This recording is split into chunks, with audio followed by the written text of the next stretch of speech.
Amigos y amigas, esto es Mundo Migrante Noticias. Yo soy Joan Aguilar y vamos con la información. En Reino Unido aprueban Plan Ruanda para el envío de indocumentados. Los rechazados no podrán volver a Reino Unido. Tras meses de debates, el Parlamento británico aprobó una ley que restringe las condiciones de acogida de solicitantes de asilo y agiliza las deportaciones, y que declara al país centroafricano como seguro para transferirle a refugiados y extranjeros que hubieran llegado a las Islas Británicas irregularmente. El llamado Plan Ruanda prevé que cualquier solicitante de asilo que hubiera ingresado al Reino Unido ilegalmente después del 1 de enero de 2022 podría ser enviado a Ruanda, donde sus solicitudes de refugio se procesarán. De ser aprobadas las peticiones, a las personas deportadas se les concederá el estatus de refugiados y se les permitirá permanecer en Ruanda. A quienes se les rechacen sus solicitudes podrían pedir establecerse por otros motivos o buscar asilo en otro tercer país seguro. Sin embargo, bajo ningún concepto, ninguno de los deportados podrá volver a Reino Unido. Por otro lado, la oposición, activistas de derechos humanos y Naciones Unidas han criticado el plan por considerar que se supone una violación a los tratados internacionales vigentes en materia de asilo y refugio.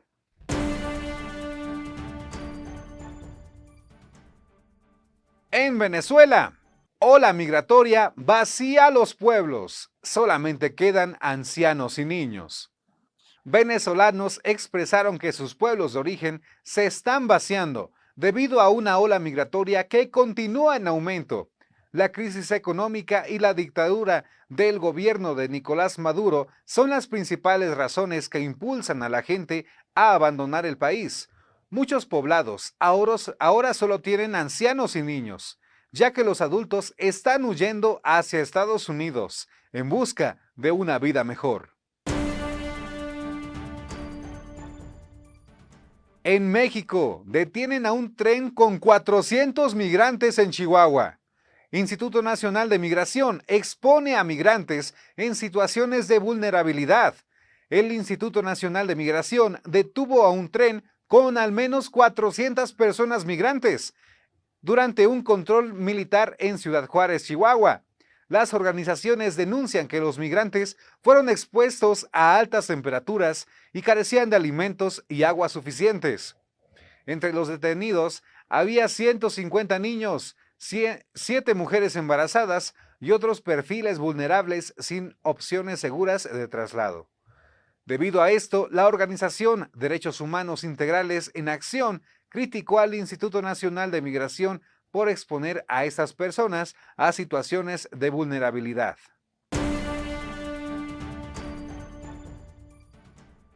En la política, PAN y PRI exigen juicio político contra Arturo Saldívar. Senadores del PAN y del PRI solicitaron un juicio político contra el ministro en retiro Arturo Saldívar, exigiendo investigar presuntas presiones a jueces y magistrados durante su mandato como presidente de la Suprema Corte.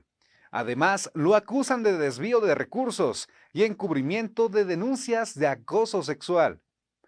La solicitud, firmada por varios legisladores, fue presentada ante la Cámara de Diputados. Los senadores de oposición argumentan que Saldívar violó la Constitución y la Ley Federal de Responsabilidades de los Servidores Públicos. En otras noticias, Claudia Sheinbaum sigue encabezando las preferencias electorales. La última actualización de la encuesta Mitofsky sobre las tendencias de los candidatos ha revelado movimientos interesantes respecto a la posición de los presidenciables de la República Mexicana. Y es que desde el primer debate del INE, las posiciones de los partidos siguen igual, pero no pasa lo mismo con sus puntos, ya que según Mitofsky, Claudia Sheinbaum bajó del 60.1 al 58.8. Xóchitl Gálvez bajó del 34.2 al 30.5 y Álvarez Maínez ha crecido del 5.7 al 10.6, siendo el único que incrementó su tendencia. Esto refleja la fuerza que tienen las redes sociales en la opinión política, ya que incluso Maynes ha superado a Xóchitl en sus redes sociales en cuanto a seguidores. Veremos cómo se modifican las preferencias después del segundo debate presidencial el 27 de abril. En el Senado se aprueba la ley de la dispensa de apostilla que beneficia la nacionalización de migrantes. Se trata de una reforma que permite que la comunidad residente en el exterior pueda acreditar su nacionalidad en México por medio de solamente su certificado de nacimiento en el extranjero y las actas de nacimiento de alguno de sus padres. Ante esto, la diputada federal Olga Sánchez Cordero explicó que este dictamen elimina el requisito de la legalización consular o de la apostilla. Un antecedente mayor ocurrió en julio de 2023 en el estado de Tlaxcala, donde se favoreció la integración de los emigrantes retornados a través de la dispensa de la apostilla. Después, en Puebla, en septiembre del mismo año, se propuso la ley de la dispensa de apostilla en el Congreso, donde se reunieron las diputadas María Guadalupe Leal, Laura Ivonne Zapata y María Ruth Zárate, junto con Rosy Antúnez, responsable de familias transnacionales dentro del Instituto para las Mujeres en la Migración, AC, y la maestra Samaidi Sánchez, activista migrante, presidenta de Poblanos por un Cambio Binacional, para dar a conocer a la ciudadanía la iniciativa. Meses después, en marzo del 2024, en la Ciudad de México, el diputado de Morena, Mario Torres, presentó el trabajo realizado por diputados migrantes en pro de la ley dispensa de apostilla, la cual posteriormente se revisó en el Senado y fue aprobada por la Cámara de Diputados. Y vámonos hasta Chiapas, porque los migrantes huyen tras ser amenazados. Intentaron comprar a sus mujeres y niñas. En Chiapas, sujetos armados llegaron al lugar donde se instaló un grupo de migrantes para intentar negociar con los hombres del grupo. Ofrecían cambiar a las mujeres y niñas por 500 pesos, con la intención de prostituirlas. Esos hechos hicieron que el grupo extremara precauciones, donde los hombres se organizaron para cuidar a las mujeres del conjunto, cerrando el contorno del lugar. Según relatan los migrantes, las autoridades hicieron caso omiso a la llamada de auxilio. En Monterrey, Mariana Rodríguez lidera las preferencias electorales. Mariana Rodríguez está destacando en la esfera política al representar al Movimiento Ciudadano en contienda electoral de Nuevo León. Siendo esposa del gobernador Samuel García, su candidatura para suceder a Luis Donaldo Colosio en la alcaldía de Monterrey, aunque inicialmente se especulaba que podría suplir a Samuel García en la gobernatura del estado, se ha confirmado su popularidad por la candidatura de la capital regiomontana, ya que a sus 24 años su incursión en la política genera debates.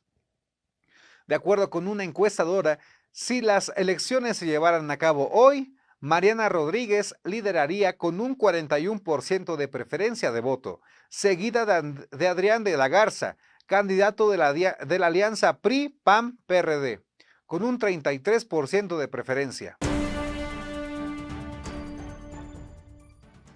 En Puebla aparece ante la fiscalía el agresor de Mario Riestra. Declara que nunca hubo amenaza. El presunto agresor compareció ante la Fiscalía de Puebla luego de que Riestra denunciara amenazas de muerte. Alejandro M. niega haber amenazado al candidato y denuncia ante Fiscalía haber sido sometido y despojado de sus pertenencias por el equipo de seguridad.